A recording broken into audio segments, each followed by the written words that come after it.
Praise the Lord. ஆண்டவராகிய இயேசு கிறிஸ்துவின் நாமத்தில் உங்களை வாழ்த்துகிறேன், வரவேற்கிறேன். கர்த்தர் உங்களை ஆசீர்வதிப்பாராக. ஆறுதலும் மாறுதலும் நிகழ்ச்சி உங்களுக்கு பிரயோஜனமாக ஆசீர்வாதமாக இருக்கிறது என்பதை கர்த்தருக்குள் விசுவாசிக்கிறோம். உங்களுக்கு ஜெப குறிப்புகள், உடைய ஜெப ஆலோசனைகள், குடும்ப ஆலோசனைகள் வேண்டும் என்று சொன்னால் நீங்கள் கீழே கொடுக்கப்படுகிற நம்பரில் நீங்கள் கால் பண்ணிங்கன்னா உங்களுக்காக ஜெபிக்கப்படும், ஆலோசனை கொடுக்கப்படும். கர்த்தர் உங்களை ஆசீர்வதிப்பாராக. யூடியூப்பில் இந்த நிகழ்ச்சி நீங்கள் பார்க்கலாம். மகிமை டிவி என்கிற சேனலில் ஆறுதலும் மாறுதலும் நிகழ்ச்சி நீங்கள் கவனிக்கலாம். மற்றவங்களுக்கு அறிமுகப்படுத்துங்க, நீங்கள் மற்றவங்களுக்கு தெரிவிங்க. இந்த வார்த்தை மூலமாய் கர்த்தர் ஒவ்வொருவரையும் பலப்படுத்தட்டும், ஆசீர்வதிப்பாராக. கர்த்தர் உங்களை ஆசீர்வதிப்பார்.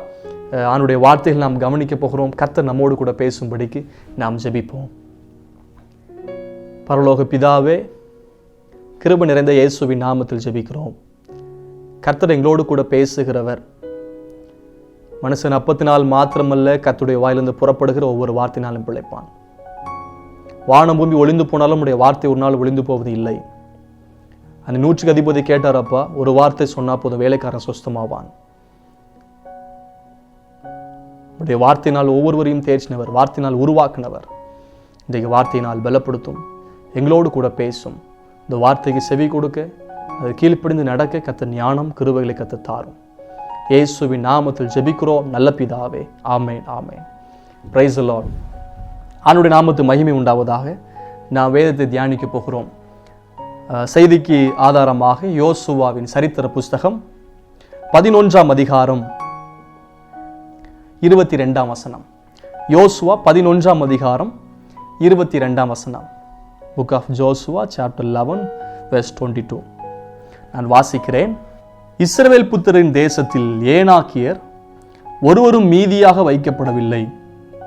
காசாவிலும் காத்திலும் அஸ்தோத்திலும் மாத்திரம் சிலர் மீதியாக இருந்தார்கள். அதனுடைய முந்தைய வசனத்தை கூட நாம் வாசிக்கலாம்.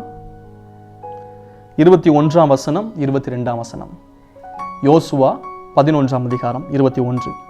அக்காலத்திலே யோசுவா போய் மலை தேசமாகிய எப்ரோனிலும் தெபிரிலும் ஆனாபிலும் யூதாவிலும் சகல மலைகளிலும் இஸ்ரவேலின் சகல மலைகளிலும் இருந்த ஏனாக்கியரை நிக்கிரகம் பண்ணி அவர்களை அவர்கள் பட்டணங்களோடும் கூட சங்கரித்தான். 22ஆம் வசனம். இஸ்ரவேல் புத்திரன் தேசத்தில் ஏனாக்கியர் ஒருவரும் மீதியாக வைக்கப்படவில்லை. காசாவிலும் காத்திலும் அஸ்தோத்திலும் மாத்திரம் சிலர் மீதியாக இருந்தார்கள். ஆண்டவருடைய நாமத்துக்கு மகிமை உண்டாவதாக. யோசுவா சரித்திர புஸ்தகம், இது சரித்திர புஸ்தகம் என்று அழைக்கப்படும். ஆதியாகமம், யாத்திராகமம், லேவியராகமம், என்னாகமம், உபாகமம். இது பென்டாட்டுக், பஞ்சாகமம், 5 ஆகமங்கள் என்று அழைக்கப்படும். அது மோசையினால் எழுதப்பட்டது. யோசுவாவை கொண்டு எழுதப்பட்டது. இதில் மோசை மரித்து யோசுவாவின் சரித்திரம் ஆரம்பிக்கிறது. யோ பிளஸ் சு பிளஸ் வா, யோர்தானை கடந்து சுதந்திரிப்போம் வாக்குத்தத்த தேசத்தை. இந்த யோர்தானை கடந்து வாக்குத்தத்த தேசத்தை சுதந்திரித்தார்கள். அந்த வார்த்தையிலிருந்து நம்ம கற்றுக்கொள்ள முடியும். அவங்க யோர்தானை கடந்தாங்க, எரிகோவு கடந்தாங்க, கில்காலுக்கு வந்தாங்க. அவங்க தேசத்தை சுதந்திரித்து கொண்டிருக்கிறாங்க. ஆயி பட்டணத்தை முறியடித்தாங்க. இப்படி யுத்தம் பண்ணி ஒவ்வொரு பட்டணத்தையும் பங்கிட்டு கொடுத்து கொண்டிருக்கிறார். இதில் இன்னைக்கு வாசித்தோம். இஸ்ரவேல் புத்திரன் தேசத்தில் ஏனாக்கியர் ஒருவரும் மீதியாக வைக்கப்படவில்லை. காசாவிலும் காத்திலும் அஸ்தோத்திலும் மாத்திரம் சிலர் மீதியாய் இருந்தார்கள். அதுக்கு முன்னாடி பார்த்தீங்கன்னா சில இடங்களில் ஏனாக்கியரை நிக்கிரகம் பண்ணி அவர்கள் பட்டணங்களோடும் கூட சங்கரித்தான். ஏனாக்கியரை முறியடித்தான்.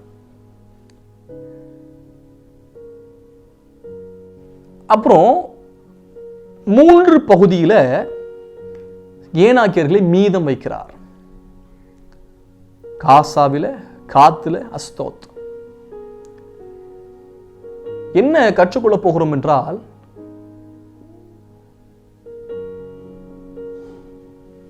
செய்ய வேண்டிய காலத்தில் செய்யுங்கள். Do everything according to the time. Do everything in time.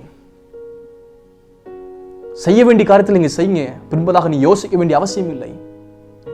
செய்ய வேண்டிய காலத்தில் எல்லாவற்றையும் செய்தால் பின்பதாக கவலைப்பட வேண்டிய அவசியம் இல்லை. நீங்கள் செய்ய வேண்டிய காலத்தில் எல்லாம் செய்தால் என்பதாக கண்ணீர் வடிக்க வேண்டிய அவசியம் இல்லை. பொதுவாக எங்களுடைய சபைகளுக்கு எங்களுடைய மூத்த போதகர் ஒவ்வொரு குடும்பங்களுக்கும் கொடுக்குற ஆலோசனை, பொதுவாக இந்த திருமண வயதில் இருக்கிற பிள்ளைகள் இருக்கிற குடும்பங்கள் கொடுப்பாங்க ஆலோசனை. சரியான நேரத்தில் திருமணம் பண்ணி வைங்க. பிள்ளைகள் வயது கொண்டு இருக்கிறாங்க, அதுக்கு பின்பதாக பிள்ளைகள் இருக்கிறாங்க, ஆகவே திருமணம் பண்ணிக்க வைங்க. அநேக இடங்கள் இன்னைக்கு குடும்பங்களை பார்த்தீங்கன்னா திருமண தடை வயதாகி கொண்டே இருக்கிறது. அப்போ அந்த காலத்தில் அந்த செய்ய வேண்டிய காரியத்தை செய்யாததுனால பின்பதாக கஷ்டப்பட்டு கொண்டு இருக்கிறாங்க. சிலருக்கு வேலை கிடைக்காம கஷ்டப்படுறாங்க. அந்த வேலைக்கு போக வேண்டிய நேரத்தில் வேலைக்கு போகாம பின்பதாக கஷ்டப்படுறாங்க. செய்ய வேண்டிய காலத்தில் செய்யாதனால இன்னைக்கு பலவிதமான தோல்விகள் இன்னைக்கு சந்திக்க வேண்டிய நிலைமை ஏற்படுகிறது. இங்கே யோசுவாவிலிருந்து ஒரு சில காரியத்தை கற்றுக்கொள்ள போகிறோம். இந்த அதிகாரத்தில் பார்த்தீங்கன்னா யோசுவா கீழ்ப்படிந்து செஞ்சார். நான் சொல்ற வசனத்தெல்லாம் கவனிங்க. யோசுவா 11ஆம் அதிகாரம் 9ஆம் வசனம். யோசுவா கர்த்தர் தனக்கு சொன்னபடி அவர்களுக்கு செய்து, கர்த்தர் சொன்னபடி யோசுவா செய்தார். He did everything what God says. கர்த்தர் சொன்னபடி செஞ்சார். வசனம் 12ஆம் வசனம் 2ஆம் பகுதி கவனிங்க. யோசுவா 11:12 2வது பகுதி. கர்த்தருடைய தாசனாகிய மோசே கட்டளையிட்டபடி அவர்களை சங்காரம் பண்ணினான். கர்த்தர் சொன்னபடி செஞ்சார். மோசே லீடர், அவருடைய தகப்பன், ஆவிக்குரிய தகப்பன். ஊழியக்காரர் சொன்னபடியும் செஞ்சார், சங்காரம் பண்ணினார். 15ஆம் வசனம் கவனிங்க. யோசுவா 11ஆம் அதிகாரம் 15ஆம் வசனம். கர்த்தர் தமது தாசனாகிய மோசேக்கு எப்படி கட்டளையிட்டிருந்தாரோ அப்படியே மோசே யோசுவாவுக்கும் கட்டளையிட்டிருந்தான். அப்படியே யோசுவா செய்தான். அவன் கர்த்தர் மோசேக்கு கட்டளையிட்டதில் ஒன்றையும் செய்யாமல் விடவில்லை. அப்போ சில காலங்கள் செய்ய வேண்டிய காரியத்தை எல்லாம் யோசுவா சரியாய் செய்து கொண்டிருந்தார். மோசே சொன்னபடி செஞ்சார், கர்த்தர் கட்டளையிட்டபடி செஞ்சார். அது மட்டும் இல்ல, கர்த்தர் தமது தாசனாகிய மோசேக்கு எப்படி கட்டளையிட்டு இருந்தாரோ அப்படியே மோசே யோசுவாவுக்கு கட்டளையிட்டு இருந்தான். கர்த்தர் மோசே கட்டளையிட்டபடி மோசே யோசுவாவுக்கு கட்டளையிட்டார். அதன்படி எல்லாவற்றையும் செய்தார், செய்யாமல் விடவில்லைன்னு போட்டிருக்கு ஒன்றையும்.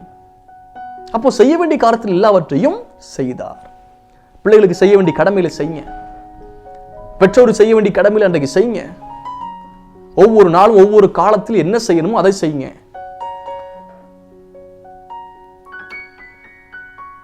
இது மிக முக்கியமான ஒரு பகுதி. அதுக்கு நமக்கு ஞானம் வேண்டும், செய்ய வேண்டிய காரியத்தை செய்வதற்கு. ஆண்டவருடைய நாமத்துக்கு மகிமை உண்டாகட்டும். வசனம் 20ஆம் வசனத்தை கவனிக்கணும். அதுல பார்க்கிறோம் 2வது பகுதி. கர்த்தர் மோசே கட்டளையிட்டபடி அவர்களை அழித்து சங்காரம் பண்ணதும் கர்த்தரால் வந்த காரியமா இருந்தது. மோசே கட்டளையிட்டபடி சங்காரம் பண்ணினார். அப்ப இதெல்லாம் பண்ணிட்டு அப்புறம் பார்க்கிறோம், ஏனாக்கியர்ல சங்கரித்தார். இஸ்ரவேல் புத்திரன் தேசத்தில் ஏனாக்கியர் ஒருவர் மீதியாக வைக்கப்படவில்லை. இப்படி கர்த்தர் சொன்னபடி எல்லாவற்றையும் செய்தார், செய்ய வேண்டிய காரியத்தில் செய்தார். ஆனால் ஒரு சின்ன காரியத்தில் தவறி போனார். இஸ்ரவேல் புத்திரன் தேசத்தில் ஏனாக்கியர் ஒருவராக மீதியாக வைக்கல. ஆனால் காசாவில், காத்தில், அஸ்தோத்தில் கொஞ்சம் ஏனாக்கியரை மீதியாக வச்சார். பின்பதாக விளைவு என்ன? 3 ஆவிக்குரிய எதிரிகள் எழும்பினார்கள். நாம் செய்ய வேண்டிய காரியத்தில் செய்யாமல் இருந்தால், அகற்ற வேண்டிய காரியத்தில் அகற்றாமல் இருந்தால், அழிக்க வேண்டிய காரியத்தை அழிக்காமல் இருந்தால், அதுவே நமக்கு எதிர்காலத்தில் எதிரியாக தோன்றும். உதாரணத்திற்கு, இந்த நாட்டில் அழிக்க வேண்டிய அந்த கோபத்தின் குணத்தை அழிக்காவிட்டால் பின்பதாக எதிர்காலத்தில் அந்த கோபமே நமக்கு விரோதமாக எழும்பி ஒரு பெரிய பகையா இருக்கும், ஆவிக்குரிய ஒரு எதிரியா இருக்கும். பொதுவாக நம்முடைய சர்ச் பண்ணக்கூடிய ICWM சர்ச் இருக்குது. 7 ஆண்டுகள் முன்பதாக இந்த கட்டிடம் கட்டப்படுறது. மேலே உச்சியில் டாப் அதில் இந்த பில்லர் கம்பிகள் எழுப்பி விட்டுருந்தது. அப்போ அந்த நாட்களில் கட்டின அந்த கொத்தனார் என்ன சொன்னாங்க, இல்லை டம்மி காங்கிரீட் போட்டு விடுங்க, அதாவது கப்பி வச்சு சிமெண்ட் கொஞ்சம் வச்சு மணல் அதிகமாக போட்டு காங்கிரீட் போட்டு வச்சுருந்தது.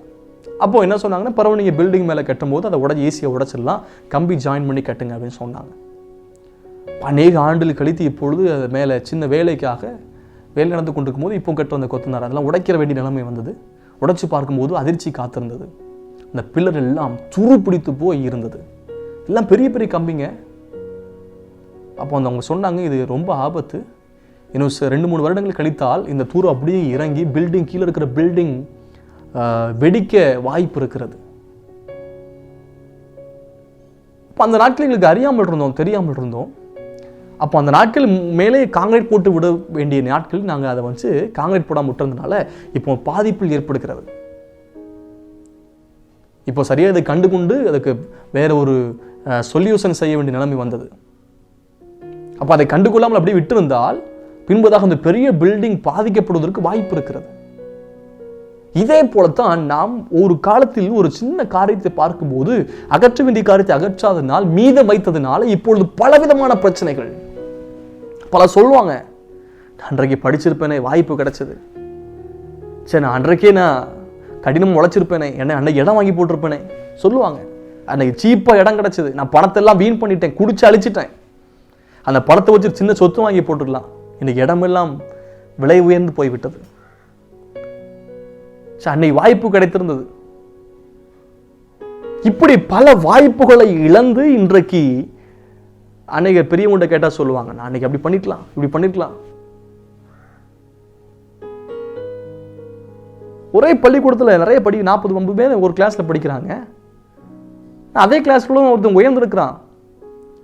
பின்பதாக பார்க்கும்போது அதே கிளாஸ்க்குள்ள ஒருத்தன் டிரைவரா இருக்கிறான், ஒருத்தன் கொத்த வேலை செய்யறான், ஒருத்தன் கூலி வேலை செய்யறான், ஒருத்தன் தலைவரா இருக்கிறான். அந்த நாட்களை பயன்படுத்தாதனால் பின்பதாக ஏற்படுகிற தோல்விகள் இருக்குது பாருங்க. யோசித்து பார்க்க வேண்டும். 5 விளையாது 50 விளையாதுன்னு சொல்லுவாங்க. இப்படி பல அனுபவங்கள் உங்களுக்குள் இருக்கலாம். ஆனால் இன்றைக்கு அத்தனை வாய்ப்பை கொடுக்கிறார். அதுல ஏனாக்கியர் மீதியாக வச்சார். ஏனாக்கியர் அழிக்கணும். ஏனாக்கியர்கள் யார்? ஏனாக்கியர்களை குறித்து வேதம் சொல்லுகிறது. உபாகமம் 2ஆம் அதிகாரம் 10ஆம் வசனம். உபாகமம் 2ஆம் அதிகாரம் 10ஆம் வசனம். திரளானவர்களும் ஏனாக்கியரை போல நெடியவர்களுமான பலத்த ஜனங்களும் ஆகிய ஏமியர் அதில் முன்னே குடியிருந்தார்கள். 11ஆம் வசனம். அவர்களும் ஏனாக்கியரை ஒத்த ராட்சதர் என்று எண்ணப்பட்டார். அப்ப ஏனாக்கியர்கள் நெடியவர்கள், ஹைட்டானவங்க, டால் பீப்புள். இன்னொன்று அதில் பார்க்கிறோம், ஏனாக்கியர் யார்? ராட்சதர்கள், ஜெயின்ஸ். வசனம் 21, உபாகம் 2ஆம் அதிகாரம் 21ஆம் வசனம். அவர்கள் திரளானவர்களும் ஏனாக்கியர்கள் போல நெடியவர்களுமான பலத்த ஜனங்களாக இருந்தார்கள். அப்ப ஏனாக்கியர்கள் நெடியவர்கள், பலத்த ஜனங்களா இருக்கிறாங்க. மோசே 12 பேரை வேவு பார்ப்பதற்காக இஸ்ரவேல் தேசத்திற்கு, பாலும் தேனும் ஓடுகிற கானான் தேசத்திற்கு அனுப்பினார். அதுல 2 பேர் நற்செய்தி கொண்டு வந்தாங்க, யோசுவாவும் காலேபும். மற்ற 10 பேர் கொண்டு வந்த செய்தி என்ன தெரியுமா? என்னாமும் 13ஆம் அதிகாரம் 28ஆம் வசனம் கவனிங்க. ஆனாலும் அந்த தேசத்திலே குடியிருக்கிற ஜனங்கள் பலவான்கள், பட்டணங்கள் அரணிப்பானவைகளும் மிகவும் பெரியவர்களுமா இருக்கிறது. அங்கு ஏனாக்கின் குமாரையும் கண்டோம். பலவான்களாம் ஏனாக்கியர்கள். 31ஆம் வசனம். அவனோடு கூட போய் வந்த மனிதரோ, நாம் போய் அந்த ஜனங்களோடு எதிர்த்து நிற்க நம்மால் கூடாது, அவர்கள் நம்மை பார்க்கலும் பலவான்கள். அந்த ராட்சதத்தை குறித்து ஏனாக்கியரை குறித்து போடப்பட்டிருக்கிறது, பலவான்கள். யோசுவா பல பலவான்களை அழிச்சார். இஸ்ரவேல் தேசத்திலே அந்த ஏனாக்கியரை அழிச்சு போட்டார். பல இடங்கள்ல மீதியா வைக்காம அழிச்சு போட்டார். ஆனா ஒரு 3 பகுதியில் மட்டும் ஏனாக்கியரை மீதம் வைத்தார். ஏனாக்கியர் ராட்சதர்களாம். அந்த 10 பேர் வந்து சொல்றாங்க, 32ஆம் வசனம். நாங்கள் போய் சுற்றி பார்த்த அந்த தேசம் தன் குடிகளை பட்சிக்கிற தேசம், நாங்கள் அதிலே கண்ட ஜனங்கள் எல்லோரும் மிகவும் பெரிய ஆட்கள். நம்ம ஏற்கனவே பார்த்த உபாகம் 2ஆம் அதிகாரத்தில் ராட்சதர்கள் நெடியவர்கள், பலவான்கள். அங்கே ராட்சத பிறவியான ஏனாக்கின் குமாரைய ராட்சதரையும் கண்டோம். நாங்கள் எங்கள் பார்வைக்கு வெட்டுக்கிளிகளை போல் இருந்தோம், அவர்கள் பார்வைக்கும் அப்படியே இருந்தோம் என்று இஸ்ரவேல் புத்தருக்குள்ளே தாங்கள் சுற்றி பார்த்த தேசத்தை குறித்து துர்ச்செய்தி பரப்ப செய்தார்கள். அவங்க எல்லோருக்கும் ஒரு பயம் உண்டாயிட்டு. ராட்சதர்கள், ஏனாக்கியர்கள். ஏனாக்கியர்களை அழிக்க வேணும். தெளிவான வசனங்கள் அதே இடங்கள் இருக்கிறது. என்னாகும் 33ஆம் அதிகாரத்தில் 55ஆம் வசனம். என்னாகும் 33ஆம் அதிகாரம் 55ஆம் வசனம். நீங்கள் தேசத்தின் குடிகளை உங்களுக்கு முன்பாக துரத்தி விடாமல் இருப்பீர்களானால் அப்பொழுது அவர்களில் நீங்கள் மீதியாக வைக்கிறவர்கள் உங்கள் கண்களில் முள்ளுகளும் உங்கள் விழாக்களிலே கூறுகளுமாயிருந்து நீங்கள் குடியிருக்கிற தேசத்திலே உங்களை உபத்திரவப்படுத்துவார்கள். தெளிவாய் மோசே இருக்கிற காலத்தில் இந்த வசனம் சொல்லப்பட்டது. நீங்க ஒரு ஜனத்தை அழிக்காம மீதியா வச்சீங்கன்னா அவங்களே முள்ளா இருப்பாங்க, விழாக்களுக்கு கூறுகளா இருப்பாங்க, கண்களுக்கு முள்ளா இருப்பாங்க. அவங்க உபத்திரவப்படுத்துவாங்க, தேசத்துல உங்களை உபத்திரவப்படுத்துவார்கள். அப்போ மீதியா வைக்கிற காரியம் நமக்கு முள்ளா எழும்புகிறது. நம்முடைய தோல்விகள், நம்முடைய சில கெட்ட குணங்களே அது விரோதமாய் நம்முடைய விழாக்களுக்கு கூறுகளாய் எழும்புகிறது. யோசுவா 23ஆம் அதிகாரம்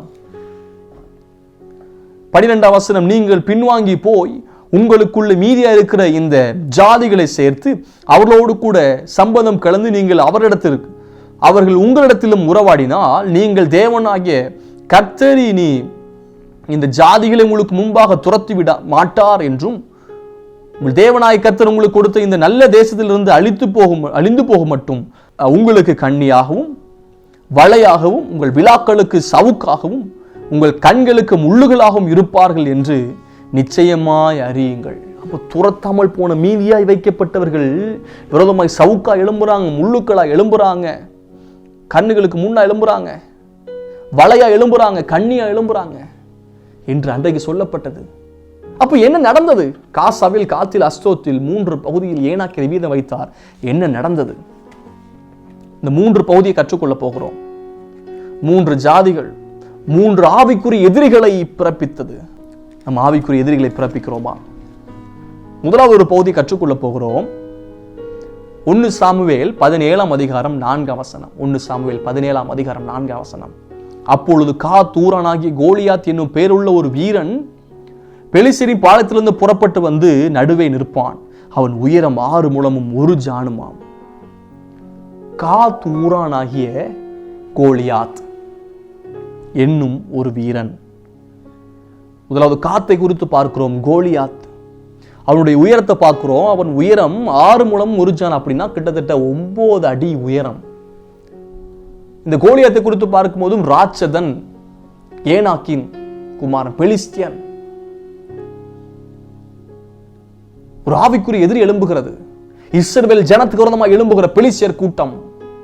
அதுல ஒருத்தர் எழும்புறான், கோலியாத். 40 நாள் பகலும் இரவும் வந்து நிற்கிறான், முன்னாடி வந்து சவாலிட்டு போகிறான். ஒருவரும் எழும்ப முடியவில்லை. ஏன்? காத்தூரான் என்று போற்றப்பட்டிருக்கிறது. காத்துல ஏனாக்கிற மீதம் வைச்சிட்டு போனார். பிற்காலத்தில் இஸ்ரவேல் ஜனங்கள் விரோதமாய் அந்த காத்தூரார் பெலிஸ்தரில் எழும்பினாங்க. ஆனால் ஒரு வாய்ப்பு கொடுக்கப்பட்டது. தாவீதுன்னு ஒருத்தர் எழும்பினான். சின்ன பையன்தான். இஸ்ரவேல் ஜனத்தால் செய்ய முடியாது, சவுலினால் செய்ய முடியாது. தாவீது புறக்கணிக்கப்பட்டவன், நிந்திக்கப்பட்டவன், தன் சகோதரர் ஒதுக்கப்பட்டவன். அவன் சொல்றான், நான் ஒரு விஷயம் காட்டில் இருக்கும்போது கரடி வந்தது, சிங்கம் வந்தது, அவருடைய வாயை கிழித்து போட்டேன். அவைகள் ஒருவனை போல தான் இருப்பான். விருத்த சேதனம் இல்லாத இந்த பெலிஸ்தன் எம்மாத்திரம். இந்த ஒரு காரியத்தை கற்றுக் கொடுக்கிறோம். அன்றைக்கு காத்திலிருந்து வந்த ஏனாக்கியர்களை முறியடிக்க முடியல. ஆனால் இன்றைக்கு காத்திலிருந்து ஏனாக்கியராகிய இந்த பெலிஸ்தன் எழுப்பி வந்து நிற்கிறான். எப்படி முறியடிக்க முடியும்? ஒரு வாய்ப்பு கொடுக்கப்படுகிறது. இந்த காலத்தை பயன்படுத்திக் கொள்ளுங்கள். தாவீதை போல எழும்புங்கள். ஒரு சாட்சியின் ஜீவியம் தேவை. என்ன சாட்சி தெரியுமா? மற்ற ஜனங்களுக்கு வந்து கோலியாத்தை முறியடித்தது முதலாவது வெற்றி.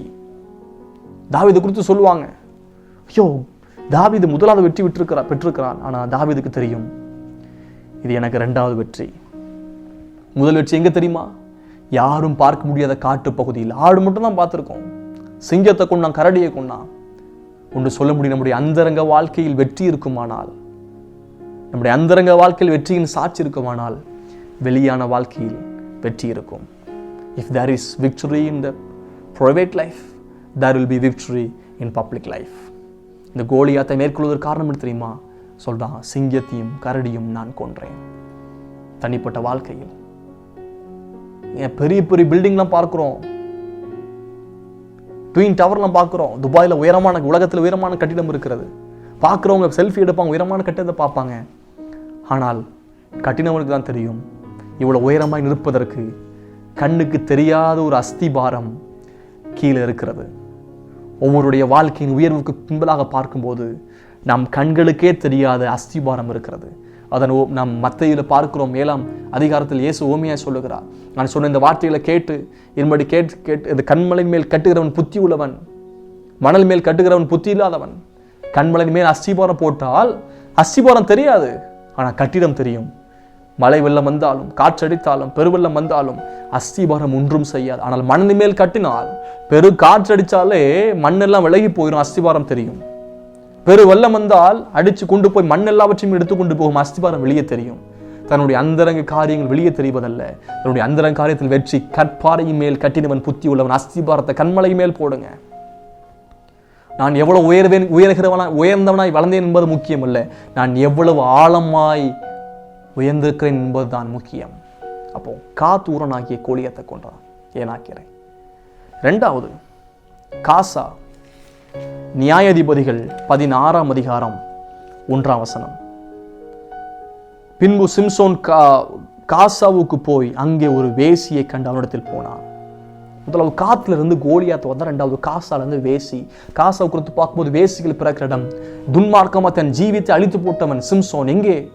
காசாவுக்கு அங்கே வேசியை கண்டு அவரிடத்தில் போனான். ஐயோ, ஒரு பிரதிஷ்டை பண்ணப்பட்டவனாய் வந்தவன், பெலிஸ்தியருக்கு நியாயம் தீர்ப்பும்படியாய் உருவாக்கப்பட்ட ஒரு தலைவன் தன் ஜீவியத்தை இழந்து போறானே. காரணம், காசாவில் வந்த வேசி. வேசிகளாய் பிறக்கப்பட்ட அந்த காசாவில் வந்து சிம்சனுடைய வாழ்க்கை இழந்து போனது. தன்னுடைய பிரதிஷ்டை இழந்தான், பலத்தை இழந்தான். ஆனா கடைசியில 2 ஜெபம் பண்றார்.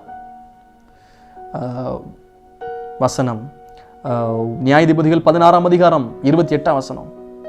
நான் என் 2 கண்களுக்காக ஒரே தீர்வையை பெலிஸ்தர் கையிலிருந்து பழி வாங்கும்படி இந்த ஒரு விசை மாத்திரம் என்னை நினைத்தருளும், தேவனை பலப்படுத்தும் என்று சொல்லி தன் சாகப்பூர் நிலைமையில கடைசியில், அதாவது பார்க்கிறோம், தான் உயிரோடு இருக்கிறையில் அவனோடு கொல்லப்பட்டவர்களை பார்க்கலாம், அவன் சாகும்போது அவனால் கொல்லப்பட்டவர்கள் அதிகமாக இருந்தார்கள்.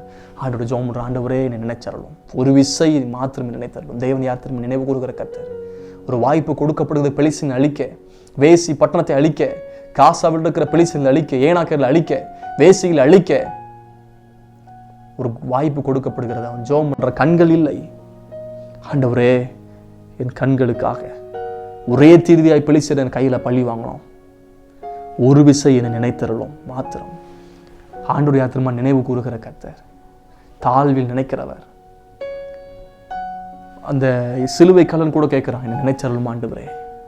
பாவியா இருக்கலாம், துரோகம் பண்ணியிருக்கலாம், அநேக கெட்ட குணங்கள் இருக்கலாம், என் நினைச்சருளும் ஆண்டவரேன்னு சொல்லி கேளுங்க, நினைத்தருளுவார். பெரிய ஜெயத்தோடு செத்தார். அங்கே வேசி அழிந்தது, பெலிஸ்தர்கள் முடிஞ்சு போனாங்க. ஆண்டவர்கிட்ட இறக்கம் பாரு ஆண்டவரே, கெஞ்சுங்க ஆண்டவர்கிட்ட, தன் இருதயத்தை தேவ சமூகத்தில் ஊற்றுங்க. முதலாவது, காத்திலிருந்து வருகிற கோலியாத்தை முறியடிக்க சாட்சியின் வாழ்க்கை தேவை, ரகசிய வாழ்க்கையில் வெற்றி தேவை.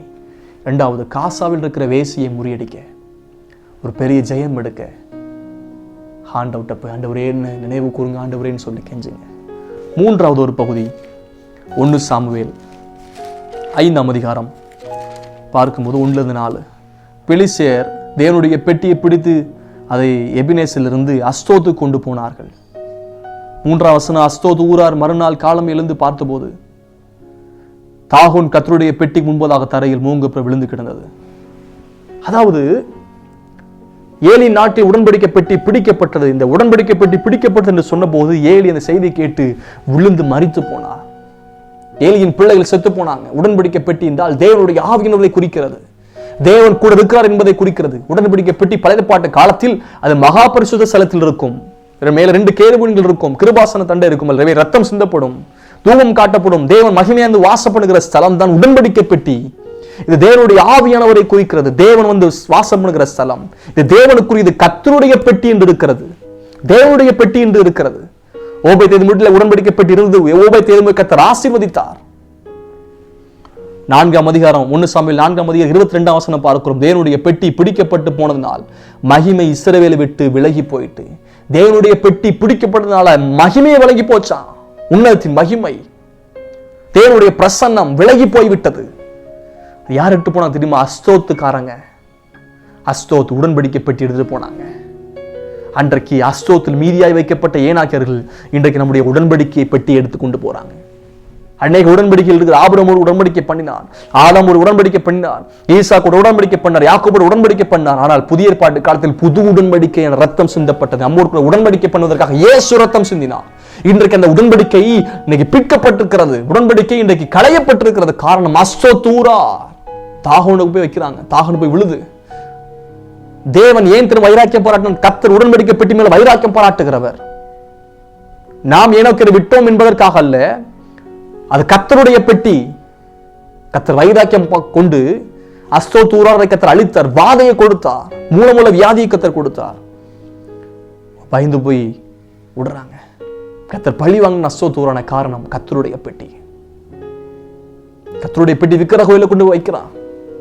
நீ உடன்படிக்கை நமக்கும் ஆண்டவருக்கும் உள்ள உடன்படிக்கை இன்னைக்கு சிதறி போயிருக்கிறது. கர்த்தர் புது உடன்படிக்கையாக ரத்தம் சிந்தினார். இன்னைக்கு அபிஷேகத்தை இழந்திருக்கிறோம். உடன்படிக்கை பெட்டியில 3 இருக்கும். ஆரோனுடைய துளித்தக்கோள் அபிஷேகத்தை காண்பிக்கிறது, மன்னா வைத்த பொற்பாத்திரம் விசுவாசத்தை காண்பிக்கிறது, கற்பலகை 2 பலகை அது வசனத்தை காண்பிக்கிறது. இன்னைக்கு வசனம் இல்லை, விசுவாசம் இல்லை, அபிஷேகம் இல்லை. இந்த 3 உடன்படிக்கை பெட்டியாக இந்த 3 நம்ம விட்டு எடுத்துக்கொள்ளப்பட்டிருக்கிறது. காரணம், அன்னைக்கு நாம் விட வேண்டிய கோபத்தை விடல, நாம் விட வேண்டிய தவறான குணத்தை விடல, விட வேண்டிய அவிசுவாசத்தை விடல. நாம் மீறியா வைத்திருந்தோம். பாவத்தை, சாபத்தை, சில கெட்ட சுவாபத்தை, துர்க்கிரியைகளை மீதியாய் வைத்திருந்தோம். இன்றைக்கு உடன்படிக்கை பெட்டியே அது கலைந்து விட்டது. உடன்படிக்கை பெட்டி இல்லாமல் ஆட்சி புரிந்தவன் சவுல், கண்டுகொள்ளாத சவுல் உடன்படிக்கை பெட்டியை. உடன்படிக்கை பெட்டி வருது என்று சொன்ன போது தாவீது, இசைக்கருவிகள், ஜனங்கள், ஆசாரியர்கள் எல்லாம் சேர்ந்து வராங்க. டான்ஸ் ஆட்டு ஒருத்தன் தொட்டான், அப்படியே செத்து போனான். உடனே தாவீதுக்குள் பயம் உண்டாகி அது உடன்படிக்கை பெட்டி கலச்சி விட்டு போயிட்டார். கலச்சி விட்டு தாவீது. அப்ப அந்த நேரத்தில் ஓபேத்தேதும் கதவை திறந்து உடன்படிக்கை பெட்டி வீட்டுக்குள் வைக்கிறான். ஓபேத்தேதும் வீட்டை கர்த்தர் ஆசீர்வதித்தார். கண்டுகொள்ளாத சவுலை போல அல்ல, கலச்சி விட்டு தாவீதை போல அல்ல, கதவை திறந்து ஓபேத்தேதும் போல இருங்க. உடன்படிக்கை பெட்டி திரும்ப வரும் என்று சொன்னால் நீ ஆசீர்வதிக்கப்பட முடியும். இன்றைக்கு வாய்ப்பு கொடுக்கப்படுகிறது. காசா அஸ்தோத். காத்திலிருந்து கோலியாத் வந்தான். கோலியாத்தை முறியடிக்க தாவீதை போன்று எழும்புங்க, சாட்சி உள்ளவளாய் எழும்புங்க. காசாவை முறியடிக்க திரும்ப ஆண்டவர் நினைத்தருளும் என்று சொல்லி ஜெபம் பண்ணும்போது ஒரு பெரிய ஜெயத்தோட செத்து போனார். ஆண்டவர் மன்னிக்கிறவர், இறங்குகிறவர். 3வது அஸ்தோத், உடன்படிக்கை பெட்டி திருடினவர்கள். தேவன் வைராக்கியம் கொண்டார். திரும்ப உடன்படிக்கை நினைவு கூறுங்க. உடன்படிக்கை தேவனோடு கூட திரும்ப உடன்படிக்கை பண்ணுங்க. மகிமை திரும்ப புதுப்பிக்கப்படுவதாக. திரும்ப வாய்ப்பு கொடுக்கப்படுகிறது, பயன்படுத்துங்க. காலத்தை பயன்படுத்துங்க. நாட்கள் பொல்லாதவைகளானதால் காலத்தை பிரயோஜனப்படுத்துங்கள். ஒருவேளை உங்களுக்கு விரோதமாய் காசா அஸ்தோத் போல் ஆவிக்குரிய எதிரிகள் இருக்கும் என்று சொன்னால் இன்றைக்கு அழிக்க வேண்டிய காரியத்தை அழிங்க. வாய்ப்பு கொடுக்கப்படுகிறது. இந்த நாட்களில் மீதியாய் வைக்காமல் அழிக்க வேண்டிய காரியத்தை அழிப்போம். கர்த்தர் நமக்கு எதிர்காலத்தில் ஜெயத்தை கொடுப்பார். கர்த்தர் உங்களை ஆசீர்வதிப்பார். ஜெபிக்கலாமா? கிருபை நிறைந்த பிதாவே, இயேசுவின் நாமத்தில் ஜெபிக்கிறேன். கர்த்தர் பேசின வார்த்தைகளுக்காய் ஸ்தோத்திரம். வார்த்தையில் மையப்படுத்திருக்கிறீங்க ஆண்டவரே. யோசுவாவின் காரியத்திலிருந்து சில காரியத்தை கற்றுக்கொண்டோம். மீதியாய் வைத்ததுனால இஸ்ரவேல் ஜனத்துக்கு விரோதமாக எழும்பினா சிம்சோனுடைய அபிஷேகம் போறதுக்கு தீர்மானம் துண்டிக்கப்படுவதற்கு காரணமாய் காசா எழுப்பினது. ஆண்டவரே, உடன்படிக்கை பெட்டி திருடி போவதற்கு அளவுக்கு ஏதுவாய் அஸ்தோத் எழுப்பினது. அப்பா, எங்கள் வாழ்க்கையில் உடன்படிக்கை பெட்டி களைஞ்சு விட போட்டுறக்கூடாதப்பா. நாங்கள் அழிக்க வேண்டிய காரியத்தை மீதியாய் வைக்காமல் அழித்து விட கிருபை தாரும், கிருபை தாரும். ஆண்டவரே, அமலேக்கியனை அழிக்காமல் வைத்தார், பெலிஸ்தனை அழிக்காமல் அன்றைக்கு சாமுவேல் வைத்தார், சவுல் வைத்தார். எல்லாவற்றையும் சுட்டரிக்க சொன்னீங்க. ஆனால் அந்த வார்த்தை கீழ்ப்படியாமல் சவுல் வைத்தது நிமித்தமாய் திரும்ப கோபம் கொண்டு ராஜ்யபாரத்தையே இழக்க வைத்தீங்கப்பா. அழிக்க வேண்டிய காரியத்தை அழிக்க எங்களுக்கு கிருபை தாரும். வார்த்தை கேட்ட ஒரு கர்த்தர் ஆசீர்வதிங்க. சமயத்துக்கு ஏற்றபடி செய்ய வேண்டிய ஞானத்தை கர்த்தர் கொடுப்பீராக. கிருபை பெருகட்டும். இயேசுவின் நாமத்தில் ஜெபிக்கிறேன் பிதாவே. ஆமென், ஆமென். Praise the Lord. God bless you.